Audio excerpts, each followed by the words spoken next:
tonight, you're not in your bed. You're in a cold stone prison where silence echoes louder than chains, and all you have is a dream.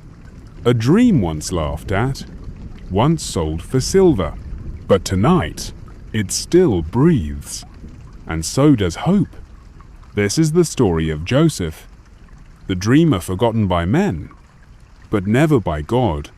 Where are you listening from tonight? I read every comment, and if this kind of storytelling speaks to your heart, you're welcome to join us. Just tap subscribe before you drift off. The stars had always spoken to you. As a boy, lying in the stillness of night beside your father's tents, you would trace the sky with your eyes and feel seen. The desert was vast, but somehow you never felt alone. Not when the stars blinked like eyes that watched and remembered. And then came the dreams. At first, they were soft, like whispers, a field of golden sheaves, swaying under the wind, and suddenly, all but one bowed low. Another night, stars and the sun and moon gathering like an audience around you. You woke with a stillness inside you, like the breath of God had passed through your soul. You told them, your brothers, your father, not to boast, but because the dreams felt too big to carry alone. But they didn't smile. They didn't wonder. They bristled. Their eyes turned cold. Their hearts heavier.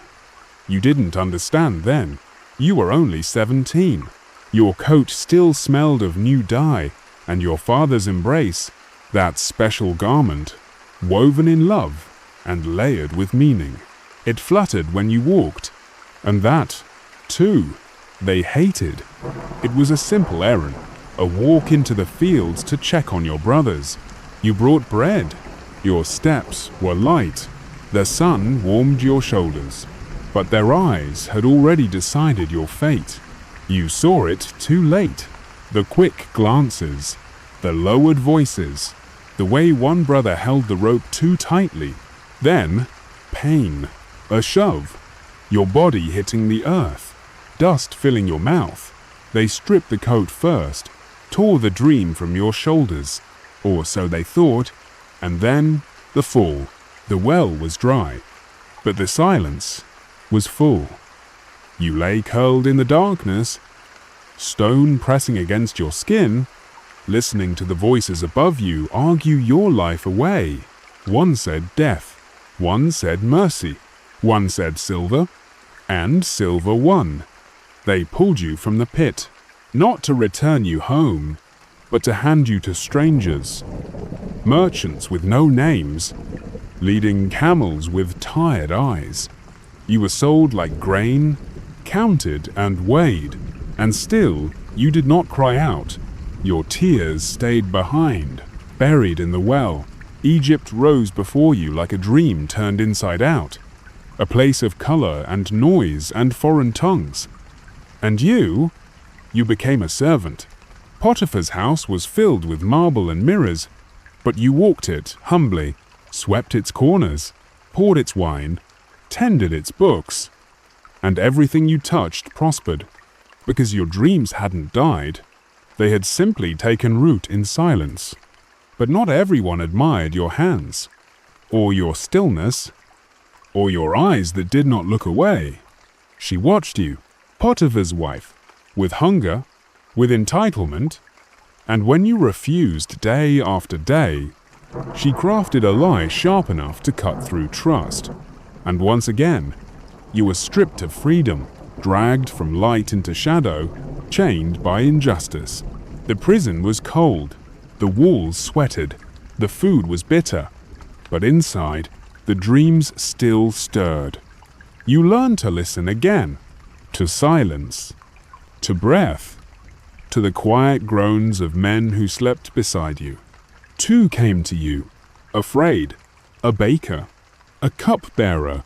They dreamed strange things, twisted vines, birds and baskets, kings and judgments. They asked you, "What does it mean?" And you answered, not with pride, but with peace, for the gift was never yours. It had always been God's, and so you waited. Another day, another week, another year, not forgotten only, hidden, not buried only, planted, and beneath the silence, you dreamed again. You rise with the sound of chains, not because they pull you, but because they no longer do. The guard's voice is strange today.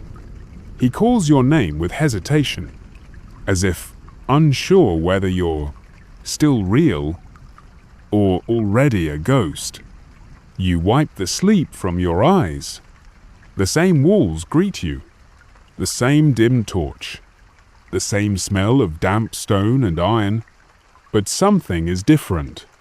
The cupbearer has remembered. You don't know this yet, but the dreams you interpreted, those quiet words whispered in the silence of a forgotten prison, have finally reached the ears of a king. Pharaoh hasn't slept. His dreams have shaken the walls of the palace. 7 cows, fat and full, swallowed by 7 thin and dying beasts. 7 full ears of grain, consumed by withered ones. He called the magicians, the wise men, the priests, and still no answer. And now they come for you. You stand in the sunlight for the first time in years. It stings. Your skin is pale. Your beard is long. They wash you, dress you, place fresh linen on your shoulders, the kind you used to fold for others. Then the gates open, and the palace swallows you whole. The floor is cool beneath your feet, polished stone, gold and ivory, walls lined with gods that do not breathe.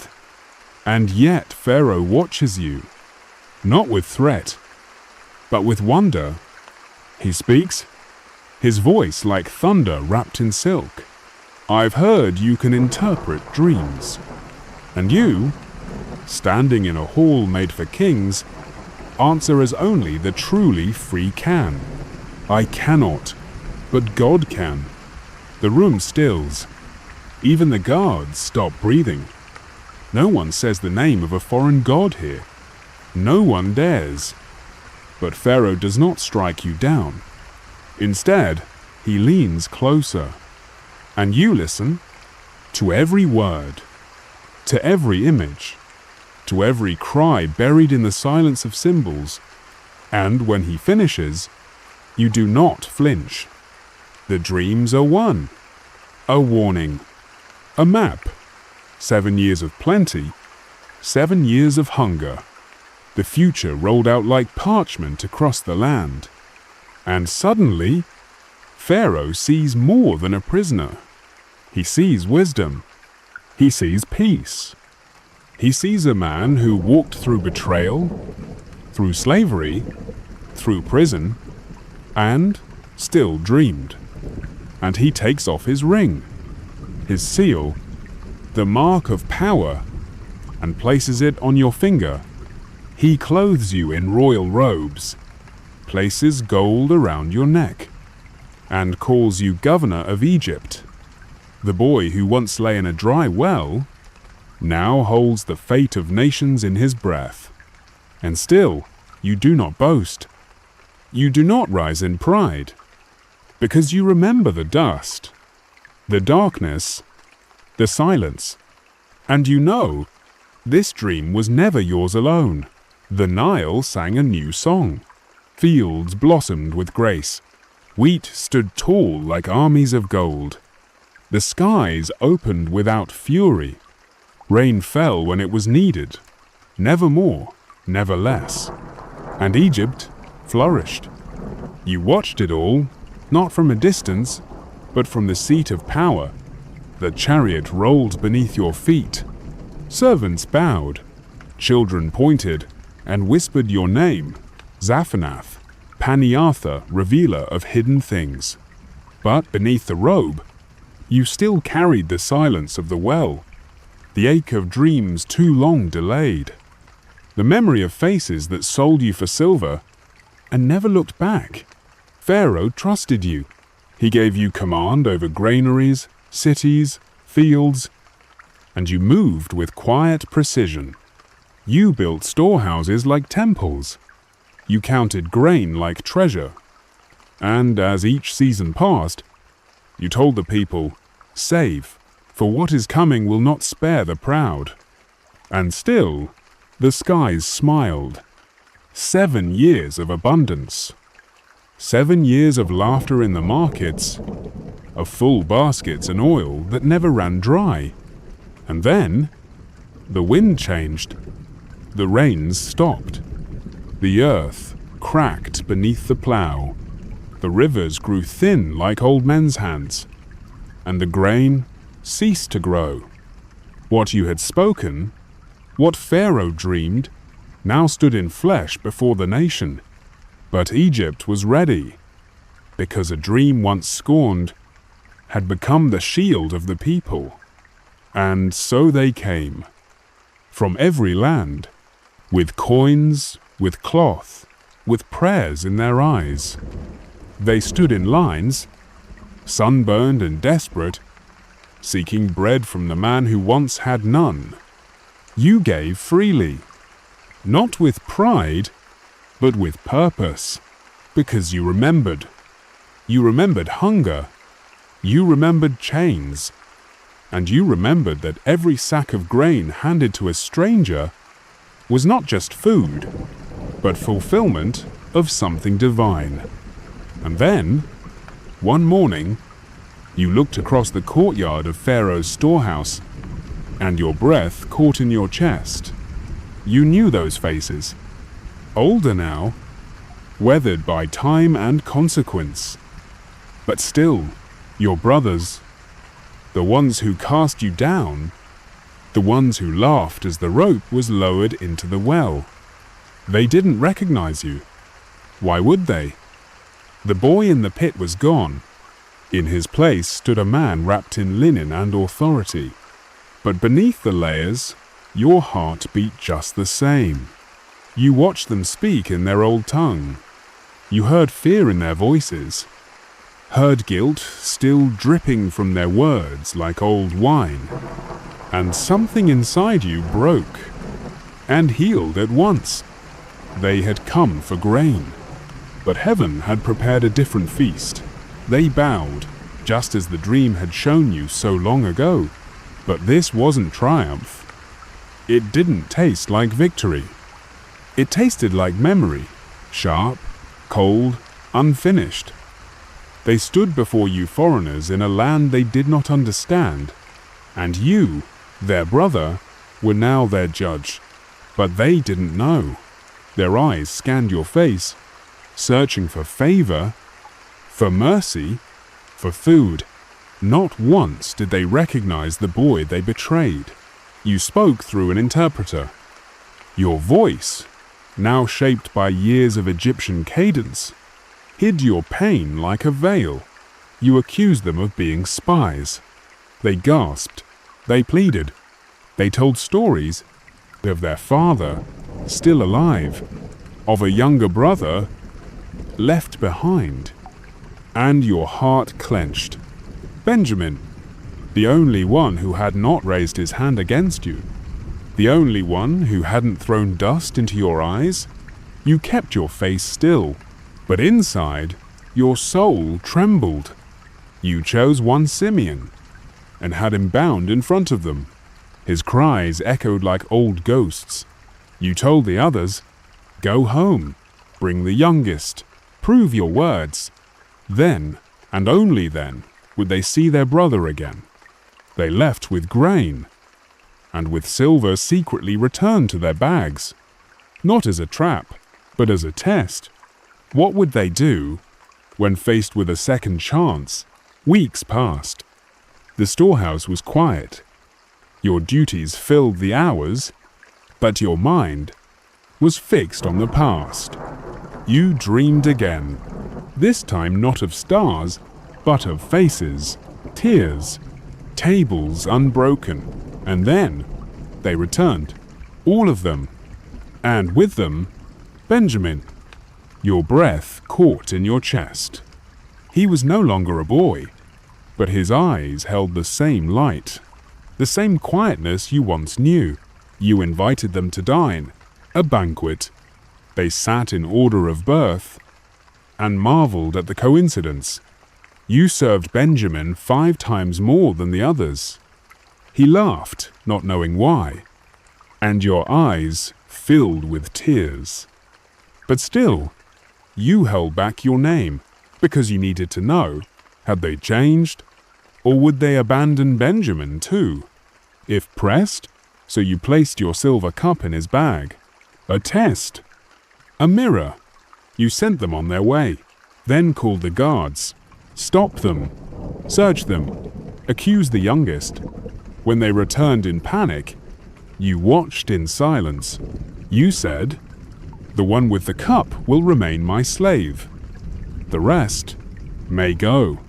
And you waited. Would they leave him, like they left you? But Judah stepped forward, not with excuses, but with his heart torn open. He spoke of their father, of sorrow, of the weight they already carried. And then he offered himself. "Take me," he said. "Let the boy go." And in that moment, you saw it. They were not the same. The hatred was gone. The envy had faded. In its place, a love that would sacrifice, and your heart, so long guarded, burst open like rivers in spring. You could not hold the silence any longer. Your voice trembled. The mask fell. The room held its breath. "I am Joseph." The words echoed louder than trumpets. Not because you shouted, but because the truth had waited too long to breathe. "I am Joseph." Your voice cracked like old stone. Your eyes, once dry and guarded, now overflowed. You wept, not the silent tears of the pit, not the hidden grief of prison, but the raw, shaking sobs of a man who carried too much for too long. Your attendants stepped back. Your brothers froze. They did not speak. Their mouths trembled. Their knees weakened beneath them, because what stood before them was no longer just a man, but memory made flesh, justice wrapped in mercy, a dream that refused to die. You stepped forward, your hands trembling but open. "Is my father still alive?" They could barely answer. You could see it in their faces. Shame, fear, disbelief. And so you said it again, not as a judge, but as a brother. "I am Joseph, your brother, the one you sold into Egypt." The silence between you stretched like a lifetime. You filled it with grace. Do not be distressed. Do not blame yourselves, for it was not you who sent me here, but God. You saw their tears, not the tears of guilt alone, but the release that comes when forgiveness makes itself known. You walked toward them, embraced each one, laid your head on Benjamin's shoulder, and wept again, because he never left you, even when distance did. You held him close, as if to gather back every lost year, and still the healing continued. You spoke of dreams, of famine, of purpose. You told them to return quickly, to bring your father, that he must come, that you would give him land, bread, shelter, that the family would live and not die. The palace stirred. Pharaoh heard the weeping and welcomed the reunion. He gave you wagons. He gave you gifts. He gave your family a home in the land of Goshen, a place for shepherds, for tents, for new beginnings. And so they went. The brothers, once divided, now united in a cause greater than themselves. They carried news like fire in dry fields. Joseph lives, and he rules in Egypt. Back in Canaan, your father Jacob sat in silence. They told him slowly. They told him everything. And at first, he did not believe. How could a heart broken for so long suddenly beat with hope? But then he saw the wagons, the grain, the gold, and more than that, he saw the tears in his son's eyes, not of sorrow, but of restoration. He rose, frail hands reaching for the sky. His voice, once cracked with grief, now whispered with faith, "It is enough. Joseph, my son, is alive. I will go and see him before I die." And the caravan began.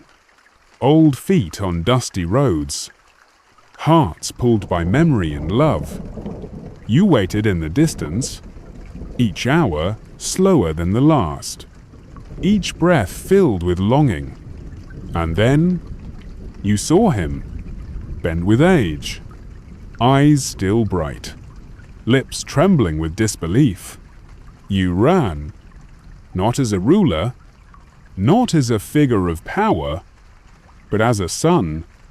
You fell into his arms, held him like the years could be undone, like time could rewind beneath the warmth of a father's breath. He wept. You wept. No words, just presence, just peace. The dream had come full circle, not in the bowing of brothers, but in the rising of love. The sun rose gently over Goshen. It touched the tops of the tents, the backs of sheep grazing in morning silence, and the wrinkled hands of a father who once thought he would never smile again. You stood beside him, not as a child, but as a man who had seen valleys deeper than words. The land had welcomed your family. Pharaoh, moved by your story, gave them fields, protection, and rest. The famine still held the earth in its grip, but here there was bread, and laughter returned, quietly at first, like a song half remembered. You watched your brothers rebuild their tents. You heard them speak your name without shame. Judah smiled more now. Reuben walked with quieter steps. Even Simeon, once hardened, had learned to hold his children close. The wounds had not vanished, but grace had begun to knit them closed. Each day you walked with your father. He told you stories from before you were born. Of Rachel, of the journey, of the voice of God in the wilderness. He leaned on your arm, and you leaned on his blessing. And yet, you could see the years in his eyes. You saw how his steps slowed, how his prayers grew longer, how he began to speak not of harvest, but of home. One night, he called for you. The candle flickered beside him, casting golden light over his face. His voice was soft, but steady. "Come near, my son." You knelt at his feet, the same feet that once walked beside your cradle. He placed his hand on your head. God Almighty appeared to me at Luz, and he blessed me. He promised me a lineage, a nation, a future. You listened without speaking. His words were not merely for you. They were for every generation yet to come. He looked into your eyes. I never thought I'd see your face again. And now I have seen your children also. And then he asked for them, your sons, Ephraim, Manasseh. You brought them near. And he reached out with trembling hands, crossed them. And though you tried to correct him, he refused. "This is the way," he said. "The younger shall be greater. The older shall serve him." You did not question, for you had lived the very mystery he now spoke. He blessed them. He called them his own. He passed to them a legacy older than pyramids. The God of Abraham, the fear of Isaac, the hope of Jacob. And then he looked at you again. I am about to die, but God will be with you. He will bring you back to the land of your fathers. You didn't answer. You couldn't. You just held his hand, pressed it to your forehead, felt the pulse of a promise passed from breath to breath. And for the first time in years, you felt like a child again. In the days that followed, he called each of his sons. One by one, he spoke over them, not just words, but destinies. To Judah, he spoke of lions. To Levi, of temples. To Joseph, of fruit that grows by the spring, of branches that reach over the wall. And when his voice fell silent, so did the tent. He drew his last breath, with peace in his eyes, and you wept again. But this time, not from loss alone. You wept because the dream had brought you home. Not to Canaan, but to your father's heart. They wrapped his body in linen, not with haste, but with reverence. Every fold was a memory, every knot tied in silence. Your brothers worked beside you. Hands that once held stones, now held sacred thread. You carried him not as a prince, not as a patriarch, but as a father, and Pharaoh honored him. Chariots rolled in lines. Soldiers stood in stillness. Egypt wept for a shepherd from Canaan. You led them across the sands, through the wilderness of memory, to the cave of Machpelah, where Abraham rested, where Isaac slept, where Rachel waited in longing, and there you laid him to rest. A final breath of dust, a closing of eyes, and the sun hung low in the sky, like a curtain drawn at the end of a long play. But the silence that followed was not of peace. It was of fear. Your brothers, the same ones who now shared your table, who had walked beside you through famine and blessing, began to whisper again, not about you, but about your heart.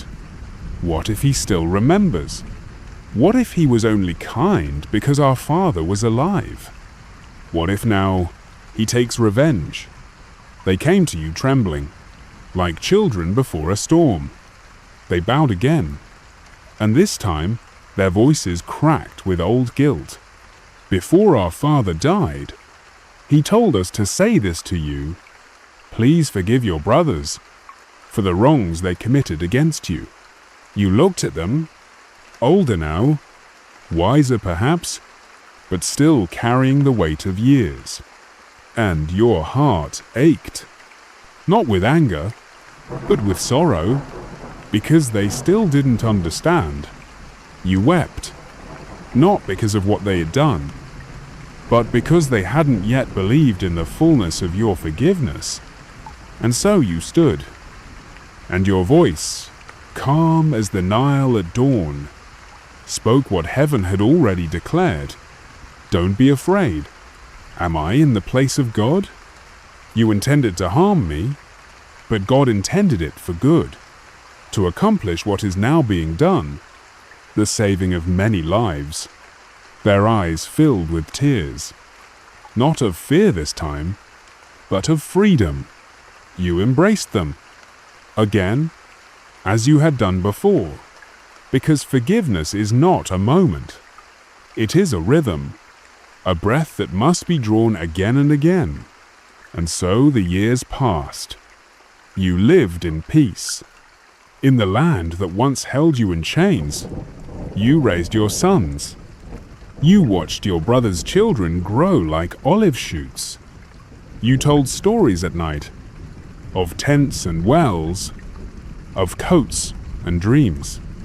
And when you sat beneath the stars, you smiled, because the sky still spoke, and the silence no longer frightened you.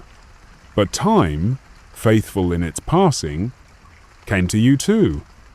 Your steps slowed, your beard grayed, your eyes dimmed, and yet your spirit remained sharp, like the blade that once cut through bondage. You called your family. You spoke softly, "I am about to die, but God will surely come to your aid and take you up out of this land, to the land he promised on oath, to Abraham, Isaac, and Jacob." They listened. They nodded, but you saw the questions behind their eyes. Would the dream continue? When the dreamer was gone, you reached for something small, a simple request. One last promise. Swear to me that when God delivers you, you will carry my bones up from this place, not for glory, not for honor, but because the dream was never about Egypt. It was about home, about promise, about a God who never forgets. And so you rested, in peace, in silence, but not in the end, because even in death, your story was not over. The winds of Egypt shifted, not in the sky, but in the hearts of men. Years passed like sand through the fingers of time, and slowly, your name, once spoken in palaces, began to fade. The memory of Joseph, the man who saved a nation, who forgave betrayal, who dreamed for the future, was now only a whisper. And then, even the whisper vanished. A new Pharaoh rose, one who did not know you, one who did not remember. He did not recall the famine, the storehouses, the forgiveness, only the numbers. Your people Hebrews had grown. Their tents stretched like rivers across Goshen. Their children laughed without fear. Their herds multiplied. Their songs rose at dusk. And Pharaoh watched, with narrowed eyes. What if they turn against us? He asked. What if they rise? He did not see shepherds. He saw a threat. And so, he made chains. It started small. Longer work days. Less grain. Then, taskmasters. Whips. Walls. Your people cried out, not yet in despair, but in confusion. Where was the favor? Where was the peace? They built cities, storehouses for Pharaoh's treasure, but they had once built storehouses for survival. Now, they labored not to save, but to be consumed. The elders remembered. They told stories by firelight. There was a man once, born among us, who dreamed. They spoke of you with reverence, of the well, of the prison, of the palace, but their children only knew bricks and burden. And then Pharaoh grew bolder. He feared the strength of the womb, of women who birthed nations in silence. He gave a command, dark as midnight. Every Hebrew boy, cast him into the Nile. The waters, once source of life, became graves. Mothers wept behind closed doors. Fathers stood powerless. Songs stopped. But dreams, they do not die easily, even when drowned, even when buried. In the shadows of fear, a woman hid her son. She wove a basket, lined it with hope, placed it among the reeds.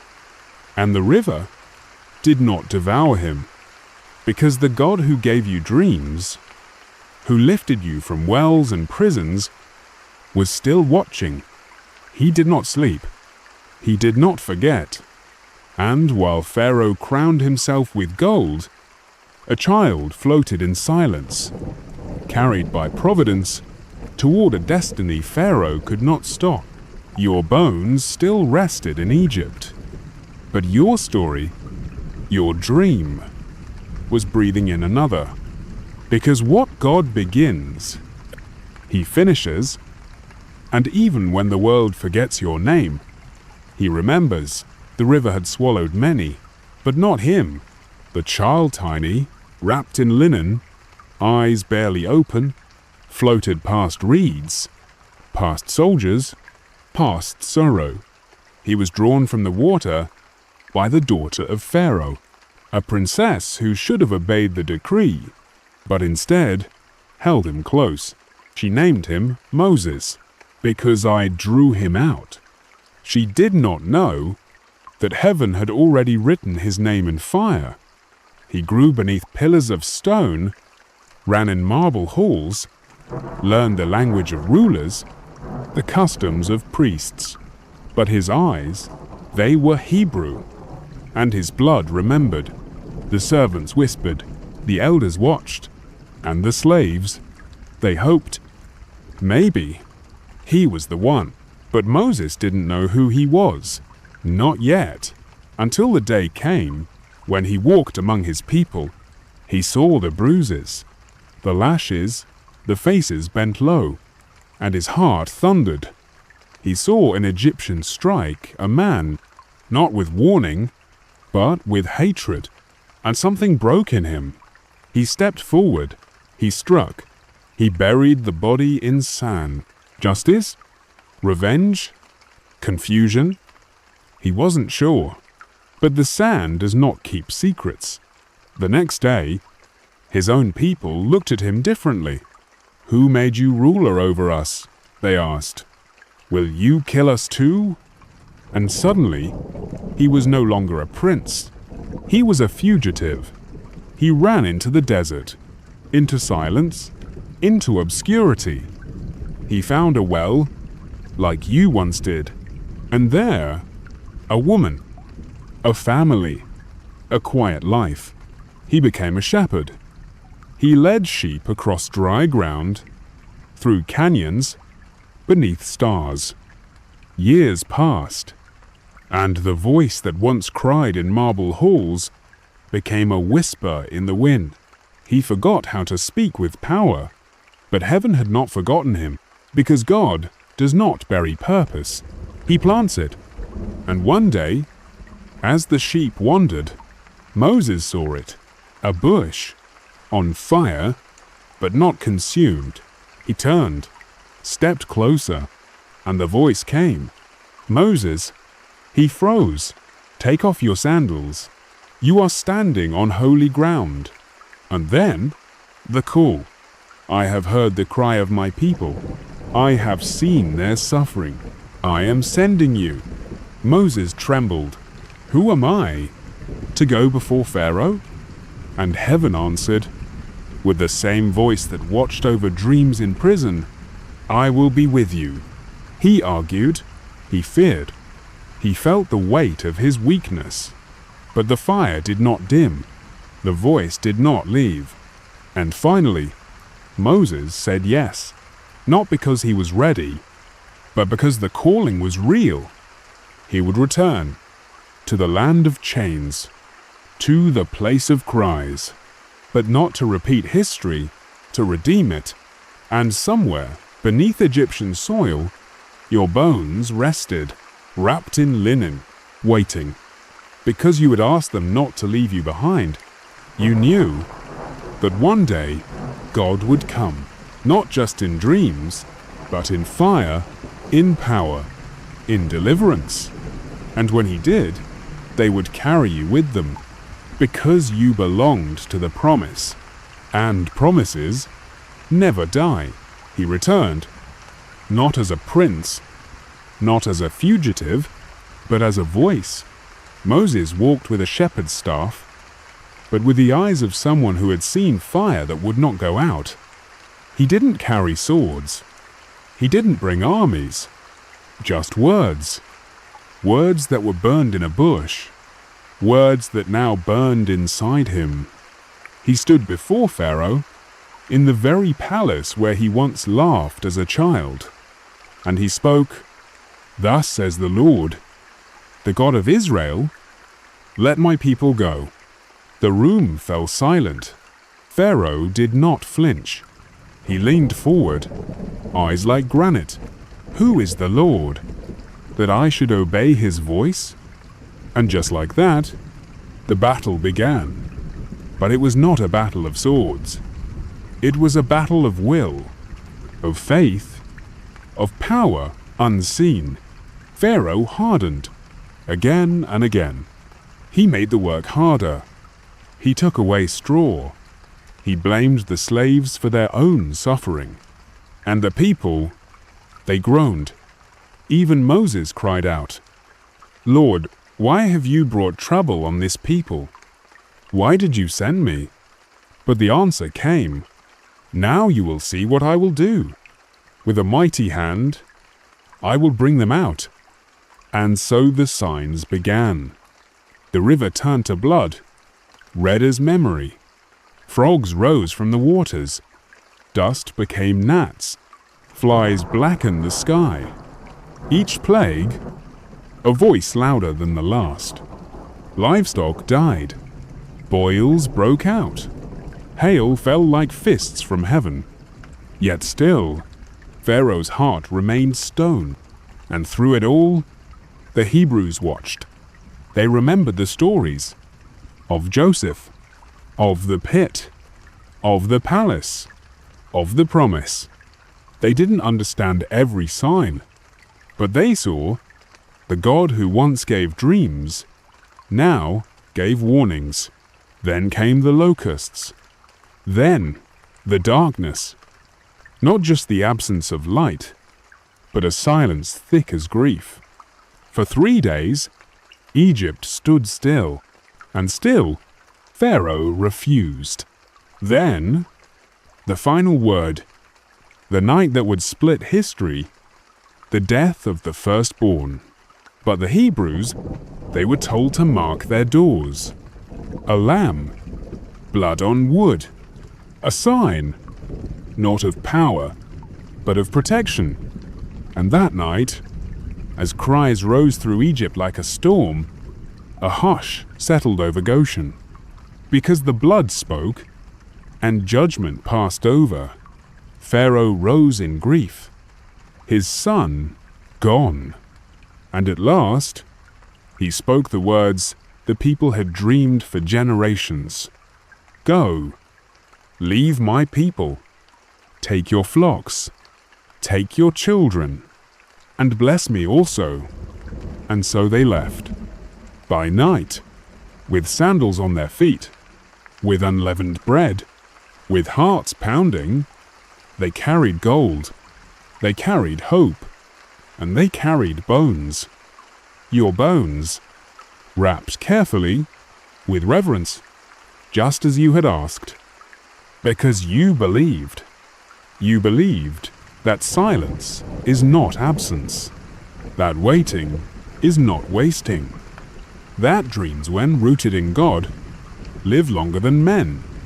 And now, as the people walk through the desert under stars you once counted, your story walks with them. The dream is no longer yours alone. It belongs to a nation they left in silence, but not in fear. Behind them, the fires of Egypt still flickered. Ahead, only desert. And yet, they walked. Each footstep was a heartbeat of freedom. Each mile, a tear of release. Children rode on shoulders. Elders leaned on staffs. Mothers sang lullabies. They never thought they'd sing in daylight again.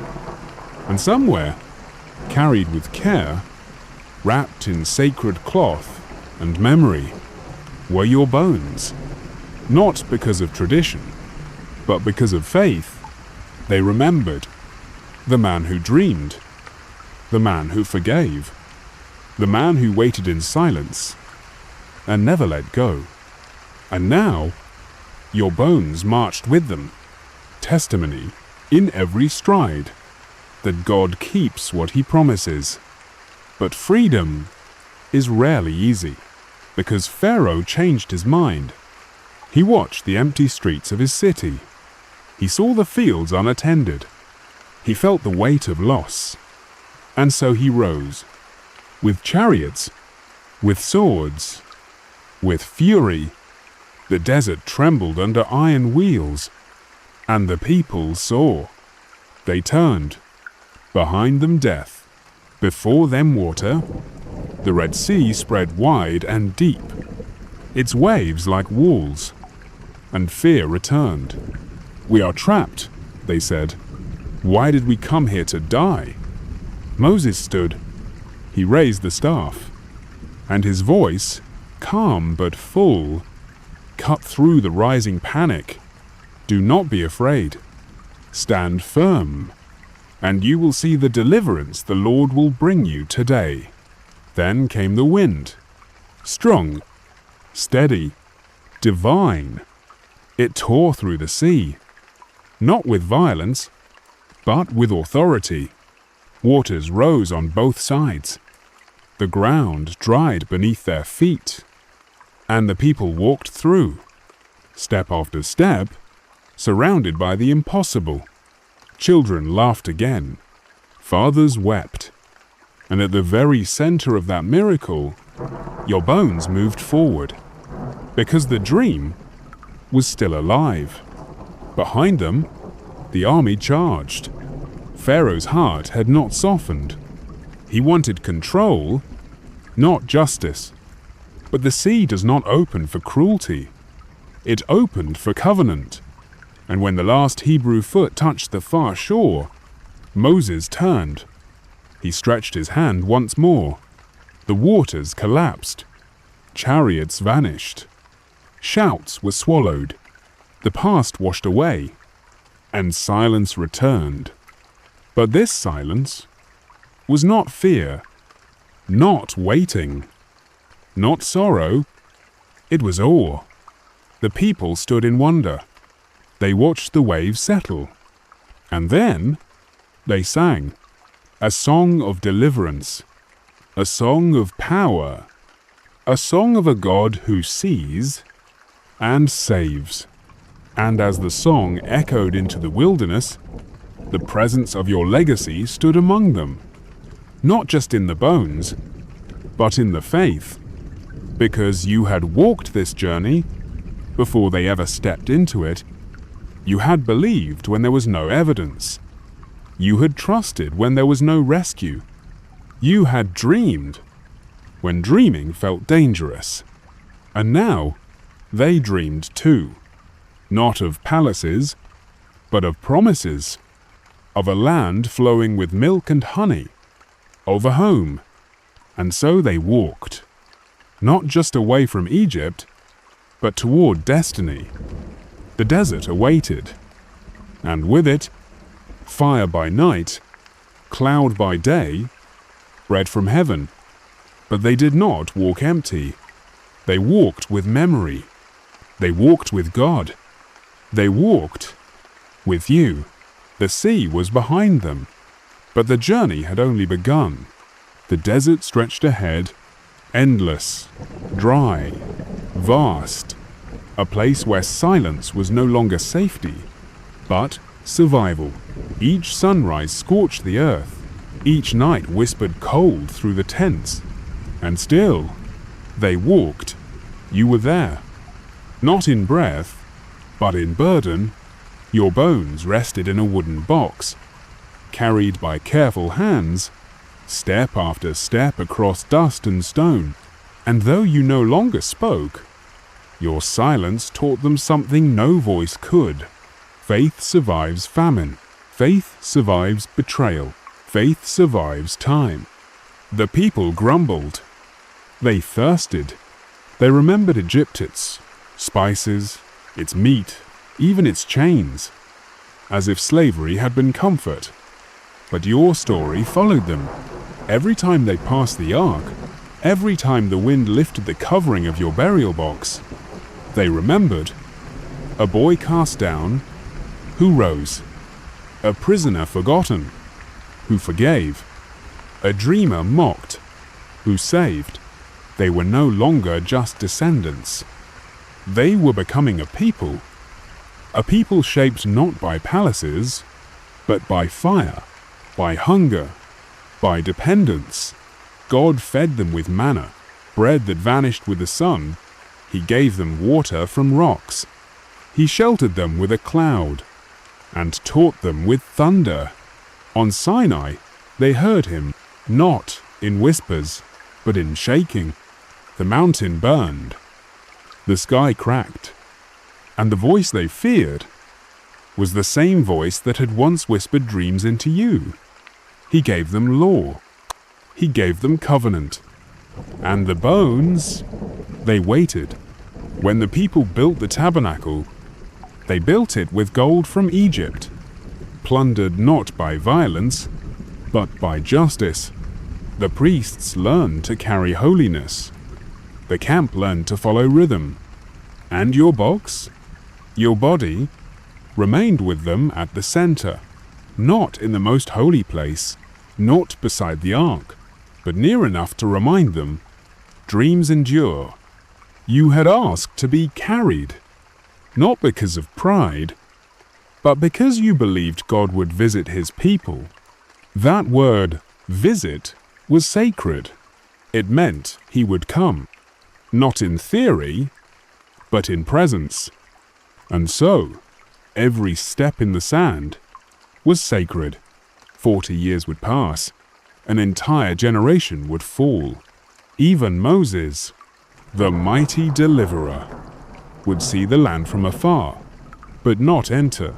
But you would not be buried in the wilderness, because your bones remembered the promise. When the Jordan finally split open, just like the sea before it, and the people walked through on dry ground again, you crossed with them. And in the land of Canaan, not far from Shechem, they laid you to rest. The well was behind you, the prison long gone. Egypt, a memory. But the dream still stood. Not in your name, but in theirs. A people who once bowed in chains now stood upright in covenant, because when God gives a dream, he also gives the endurance to carry it. Even across generations, they buried you in the land of promise. Not as a foreigner, not as a ruler, but as a son returning home. It was quiet. No trumpets, no palaces, only dust, stones, and the hands of those who had carried your weight through wilderness and war. They laid you near Shechem, in the field Jacob had once bought with silver, a place marked by memory, a place sown with tears. And there you rested. But your silence was not the end, because dreams like yours do not sleep. They rise again, in new voices, in new wildernesses. Your story became more than a tale. It became a path. For those who are betrayed, you became a companion. For those forgotten in prisons, you became a whisper of hope. For those torn from home, you became a map, leading back to meaning. Even now, when the night is long, and dreams seem buried beneath layers of pain, your life speaks. It says, you are not alone in the silence. You are not abandoned in the waiting. You are not unseen. Because there is a God who speaks through famine, who works through injustice, who restores what was taken. And he is not in a hurry, but he is always on time. You, Joseph, never raised a sword, never led an army. You did not part seas, or call fire from heaven, but you waited, and in your waiting, you showed the world that the greatest power is not control, but surrender, that the deepest strength is not in victory, but in forgiveness, and that a single dream held close to the chest can feed a generation. Tonight, as another listener closes their eyes, In a world that feels too loud, your story settles beside them. They may feel forgotten. They may carry wounds they cannot name. But in your journey, they find their own. Because every soul walks through its Egypt. Every heart finds itself in a pit. Every dream must pass through silence before it speaks with fire. But if they hold on, if they trust the voice that gave the dream, they too will rise. And perhaps, one day, they too will bless their enemies. They too will feed the ones who once wounded them. And they too will leave behind a story that echoes in the dark with the voice of redemption. And now, the dream rests, not in the dust of Egypt, nor in the stones of Shechem, but in you. You who have listened through the stillness. You who have walked the desert with your heart. You who have carried questions too heavy to speak aloud. Tonight, may you remember, silence is not absence. Waiting is not wasted. And dreams, when given by heaven, are never forgotten.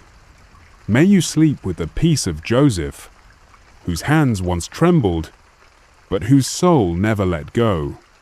May the one who spoke in whispers, who guided through famine, who opened seas and healed old wounds, now wrap you in his presence. Let your breath slow. Let your body release. Let your spirit lean back into rest, because you are not alone in the darkness. You are not buried. You are planted, and in time, you too shall rise. May the Lord bless you and keep you. May he make his face shine upon you and give you peace until morning comes and you rise renewed.